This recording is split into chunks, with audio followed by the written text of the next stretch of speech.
Okay, so this is for all my Bible study girlies. I think it is really important as we're getting comfortable in the Bible to start at Genesis, where it all began. Don't worry, we're not going to read the Bible in order. Love you to death, Jesus, but that's painful. We'll head to the Gospels after this, but I'm just going to hit on some main points after reading chapter 1 in Genesis. So either pause this, save it, read chapter 1 and come back to this, or listen to this and then use it as maybe some thought-provoking guidance as you're reading chapter 1.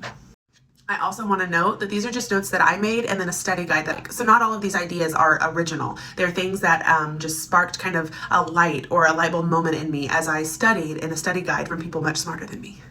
The first being, you'll notice in the Bible, there are tons of literary forms. So some books will be, it's like tons of books in one, and tons of books will be kind of poetic where there's a lot to interpret. But what I love about Genesis is it's historical. It is factual. There's not a lot to interpret. It is face value. Take it for what it is. And I love how the very first sentence of the entire Bible is, in the beginning, God created the heavens and the earth. That if you can believe that one sentence, then you can believe the rest of the Bible. If God is capable of that one sentence, God is capable of all of it. Another piece that I find beautiful about Genesis chapter 1 is that the very first thing God does is create light or separate the light from the darkness. And he does that before he ever creates the sun and the moon and the galaxy. So it just goes to show that when it comes to light and darkness, there is a spiritual transcendent form of light and darkness, completely separate from light and darkness that we think of physically in the world when it comes to the sun, the moon. Though Genesis stays pretty high level with and factual about God creating things without going into much detail, I think it is just so beautiful and clear that it is more than happenstance.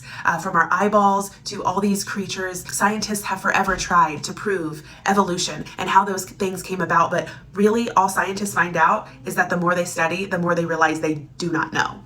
So although we can't prove it because we can't fathom God, he is so beautiful and beyond us, it is so clear that there was intelligent, intentional design. And specifically when he made man and woman in his image, we're the only ones who were made in his image, even compared to angels. So that just shows the intrinsic value we have to him.